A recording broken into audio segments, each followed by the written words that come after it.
Good evening, ladies and gentlemen. I'm Kusum Dixit from CIA Global Venture LLP. In continuation to our series for Women's Day, we are interviewing today Ms. Amita Thakur Desai for the series of Women of Substance. She is a civil engineer, master's in construction management, NICMAR, and she is the first lady engineer who has started her career from L&T. She has been with HCC, Godrej Properties, Tata Realty and Infrastructure, and she has been into project planning, monitoring and estimation, financial progress, costing and budgeting itself. She has been an inspiration to many. Now she is with us to inspire you all a bit more. Let's welcome Ms. Amita Thakur Desai. Welcome, ma'am. We would like to have you today for some inspirational talks for the women in construction industry and other areas also, where they can feel that yes, you can do something better with your life. And now you're entrepreneur and having your own consulting, which is True Insights Private Limited. You have been awarded as the real woman by UBSC. You are going to get this award in this particular Women's Day itself. So it has been a pleasure to know this. Please welcome. Thank you. Thank you so much, Kusum. And thank you for this hearty, something about you. You just took me down the memory lane. Yes, thank you so much. And hello, everyone. Good evening. So it's a pleasure to be here. Thanks to you. Thanks to Sapresa for starting this initiative. It's a wonderful thing, actually. It is not only for people out there, but the series is also inspiring for people like me who always take a pleasure to, learn from other people. So it's very inspiring to take something or the other from, people. So thank you so much for calling me over here. It's a big honor. Thank you to you all. Sure, ma'am. So, ma'am, there are a few questions we are having from our viewers. So, first, I would like to talk about how you find situation of women since when you started career. That's a very interesting question, Kusum. You mentioned, I was the first lady engineer to be hired by L&T. L&T in 1995 was the topmost construction company of India. Uh, yes, ladies were there in their company, but they were maybe in design, they were in administrative functions, HR functions, finance, etc., but not in construction management. And the person who interviewed me, my first mentor, he had to literally go to the president level and get a clearance that no, I want this girl on my team. So at that time, just imagine the topmost construction company had to take a clearance to hire a girl. So those were the days. Yeah. And now you will see that yes, girls are there in offices, girls are there in construction industry. I will say that situation has improved, but situation has not improved so much. If we look at gender disparity, it is still there in construction industry. You will not find that 50-50% gender balance in companies. It's still we are long way away from that. But yes, things have definitely improved.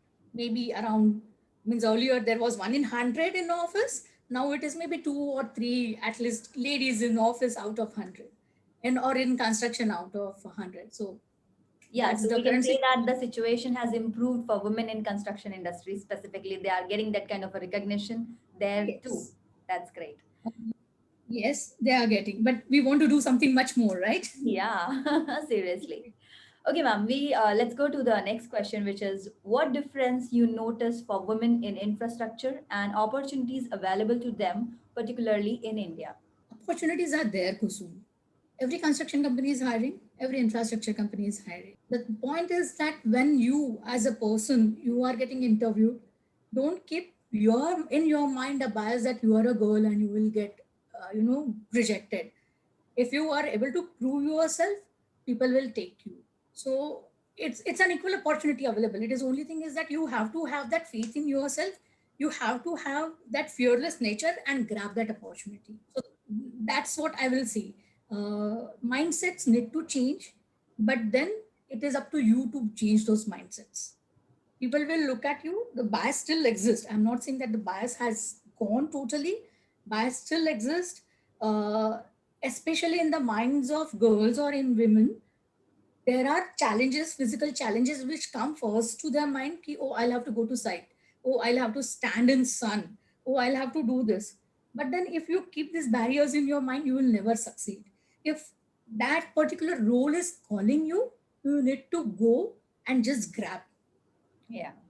Do you think, on site specifically, if a woman goes, so men, who are there, so they accept them as their bosses and they follow the orders and everything? Is it easy? Do you think so? Earlier, it was not easy, but if you have proved yourself, it is not difficult. So, as my in my last assignment, Kusum, I had around a team. So, all costing, budgeting people, and the planning people used to indirectly report to me. So, I had a team of around 150 people or in a GPL, but I never felt that discomfort that somebody is not listening to me. Okay. So it depends on If leadership, you not if women yes, and if men. you have proved yourself, if you have shown that your approach to anything, any problem or any assignment is similar to what a man will do, then no one will disrespect you over there. Yeah. One of my bosses, in again in GPL, so we were two head functional heads. So I was heading costing and planning, and there was an engineering head who was also a lady. So that my boss used to say that a man who has proved himself, it's his wife who is behind him. It's one lady who is behind him. मेरे पीछे पीछे तो दो है करके. So he Uh, used to always joke and used to always say कि yes. What he used to say is that yes, I am capable of doing something much more because there are two strong ladies in my function who are heading their functions appropriately. that's So great. Yeah. So our next question is, what difference equality brings to society and workplaces? As we are saying that, yeah, still the inequality is there. So if we see that, when equality will be there, so where you see the difference in that? a lot of difference. Yeah, You yourself are a lady. Okay. yeah, Women in general are very caring, yeah, right? So you will see that the situations are more empathetic. The environment in the offices or in the society itself will become empathetic. It is not wrong. Again, if you look at women, they don't, I will say, they have got a very unbiased approach. If a woman has two children, right, she will treat them equally. She will not treat, acha, ek ko chada diya, dusre ko bitha diya. Both are her children, right? So she will treat them equally. So even that equality will somehow come. You will see it in society or in the organizations in some way or the other. Another thing is patience, perseverance, and something to think out of the box. So, a good example, I'll tell you Mission Mangal. You must have seen that movie, right? yeah. Very inspiring movie. A lot of women in that team, in reality too. Right. So, to to think something different is a natural talent of a woman also. Okay, I want to do okay. I want to do something fast. I want to do a lot of multitasking, and I want to find some solutions. This is an inherent nature of a woman. So even that will come on the table when this disparity between the numbers reduces. So yes, society will definitely improve, and there will be a lot many exciting things when there is an equality in the society as well as in organizational levels. So do you think women support women specifically in offices? Because as we keep on hearing this statement a lot, women tear apart the other women a lot. They treat women differently, men differently. So I But I agree. So there is a reason for it. For every woman, when they are working, they have to prove themselves, yeah, right? So what happens is that they are generally observing their male colleagues, how these male colleagues are treating other women or women in the organization, and somehow they pick all these things and it gets implemented. So that is one bad part. But um, you will not believe, some of my best friendships in the construction industry are with women. oh, that's great. I talked about the engineering head in my earlier company. Similarly, in HCC, you'll not believe, I am in touch with whoever I had connected at my soul level of soul. Yes, these are my friends, and I still go to them Wow. still. And it is up to the person. It is up to the person how that person has been groomed or how that person has been brought up. In my house, we two were sisters. We didn't have a brother. I don't remember a single time when my father or my mother had, stopped me saying, ki, no, no, you are a girl, you can't do this. Yeah. Right? And they treated us as equals or as good as boys. So maybe I don't treat uh, women differently in my company or in my neighborhood. I treat them how I will treat other men. So it's up to you how you get groomed. And I guess all ladies out there, they should understand ki you have to be true to your nature. Seriously. There is a And lot of once you are true, yeah, there is a lot of politics, you know. So how can you avoid that thing and just focus on work, specifically women to women kind of a politics? you said the exact thing. Yeah. You have to focus on your work. Let the work speak for yourself. You need not speak. Wow, that's an If amazing statement. if you believe in that, funda, absolutely, you will never go wrong. Okay. Whatever is happening in the background, forget it. Whatever is there for you will come to you. Wow. Whatever has been written for you in your destiny, you will definitely achieve. But you have to focus and you have to strive for that. Right.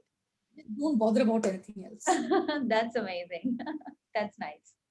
All right. So, is there any one incident you can tell us where you felt that you have pushed yourself a lot to achieve this, and that was a turning point in your career? I will not say there is only one incident. There have been many, many incidents. And in that journey, I have learned a lot. So the first incident was is that I mentioned earlier that I'm the first lady engineer being hired by L&T. When someone in an 1 hour's interview believes so much in you, it actually inspired me that I should prove myself in this organization. Yeah. So it was a very positive kind of impact. Ki, okay, if somebody is fighting for me so much just for me to join the organization, it means I need to prove that he is not wrong. Right? And so I need to do whatever I can do in the right manner. So that was the first incident. After I joined L&T, afterwards I had a very bad incident also. I faced a very bad incident. So that incident was like I went to site. There were other site engineers. As I told you, I was the first lady engineer. It was shocking for them to see a lady engineer walking in the That's what I was office, thinking. Yeah. site office. Yeah. And I'm just going and asking them that, okay, I have come here to make your planning or your, schedules. So can we have a discussion? So it's very surprising, someone is coming and ordering them like that. So their first reaction was, what are you doing over here? This is not meant for ladies. Just go home. Right. Just go back to cooking. Uh-huh. My God, it was a shocker to me because when I had joined, everyone had treated me very well in the original office. But when I went to the site, this was kind of reaction which I had. I said, no way, I'm not going back. I am going to do that. I am to stay over here and I'll be much better than what you can do. I can do much better than what you can do. Wow. That's an It was a inspiration. incident which, pushed me again to do just move ahead with my life and do something much more. The third incident I'll tell you, um, my daughter, she is now okay, she'll be turning 18 soon, but when she was 1.5 year old, I was in HCC at that time. First time I had gone to site after my pregnancy. So after I had delivered my child, she was just 18 months old at that time and I had gone for almost 10 days. Okay. So I was away from my office for 10 days. And when I came back home, for next 15 days, the small girl, even if I used to go for my bath, she used to sit outside the bathroom door to just see that mom is not running away anywhere. So Yeah. just ensure that, okay, she is not going anywhere. She's going to be here. She is not vanishing again. That taught me another thing is that I need to balance things. Yeah. And when I need to balance, I need to also take her in confidence that yes, I'm not going anywhere, I'm always there for you. So that incident pushed me in that direction, I will say. So what I had to do actually is that whatever work I could do in 8 hours or 10 hours, I need to see that how much I can do it fast and how that additional 2 hours which I'm saving in my home office front, I can give it to my daughter for her. Yeah. So that is the third incident which I say will pushed me to do good. And yes, my I will not say incidents, but my mentors. I am thankful to God for this. I had great mentors throughout my corporate career. So be it L&T, HCC, Tata Realty, and Godrej Properties, they believed in me. Mhm. And when somebody believes in you, you are inspired to do more. You are inspired to push yourself so that you don't fail their belief.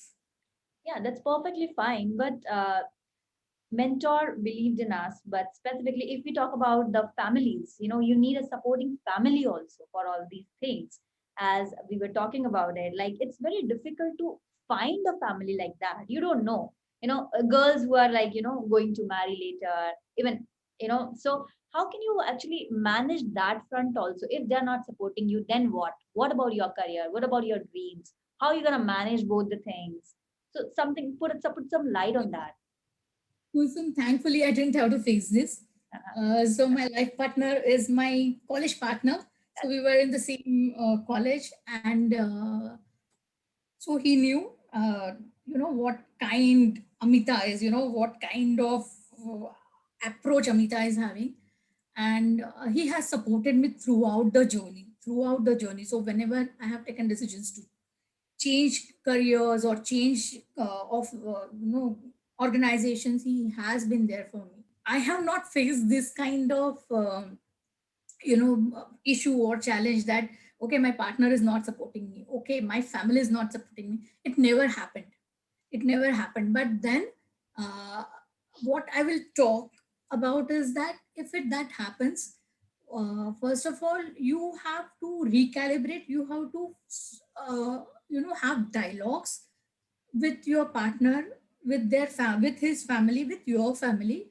Okay, I want to do this gives me happiness. Mhm. Finally, why you are doing career, it is not only for earning money, Right. right? You want to enjoy, you want to get that happiness. I want to do this because I want to stand on my feet. And maybe you'll have to do it once, you'll have to do it twice, but you have to keep on having that dialogue. And you will have to keep on convincing them that no, whenever you are taking this different kind of role, working in an organization, working in a demanding organization, you're not going to neglect your responsibilities. Yeah. Okay, so now today, I'll take an example. Like again, I'm thankful for my bosses for that. My mom, she now I'm the only child, so I'm my parents are just staying next to me in the next building. My mom was detected with cancer a year back, and I being the only child, the whole responsibility was on me. My, of course, my husband Mandar supported. Even my in-laws were, just supporting of that.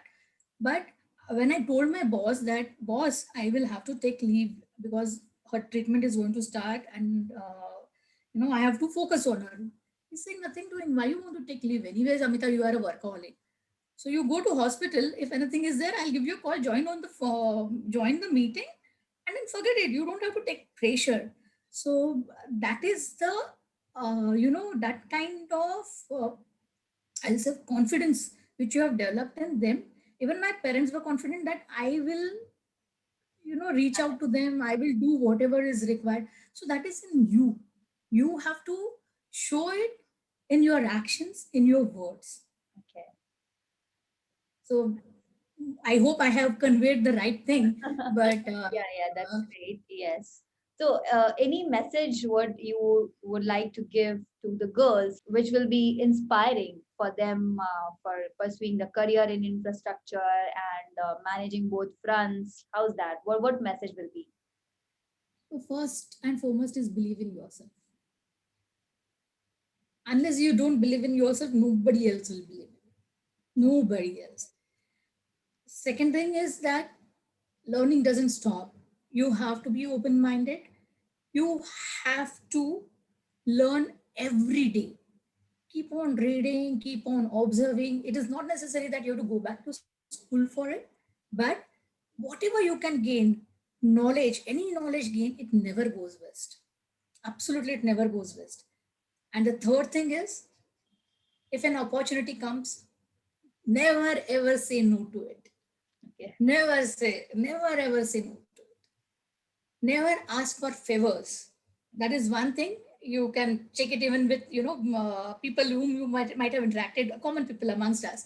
I never asked for any favor that, okay, I'm a lady, please let me go home early. I have never ever asked in my career. I have never ever asked you, okay, this is the reason and I want to take leave. Sorry. Don't let others treat you differently. Then only you will be able to break the glass ceiling. Glass ceilings are there everywhere. Right. Okay. So, but it is in you and your belief in yourself which alone can do it. All right. Thank you, ma'am. Let's close this session on this today. And it has been a very inspiring session for the women. And we have got a lot of information and a lot of understanding how to manage your career and how to manage your personal front also, how to grab opportunities and everything. We will reach out to you for further discussions. Thank you for today. Thank you. Thank you, Kusum, so much, and thank you to you and Sapre Saab to calling me over here and sharing some experiences and giving some insights on how the life has been in the construction industry. Thank you so much. Have a nice evening. Thank you, ma'am. Thank you.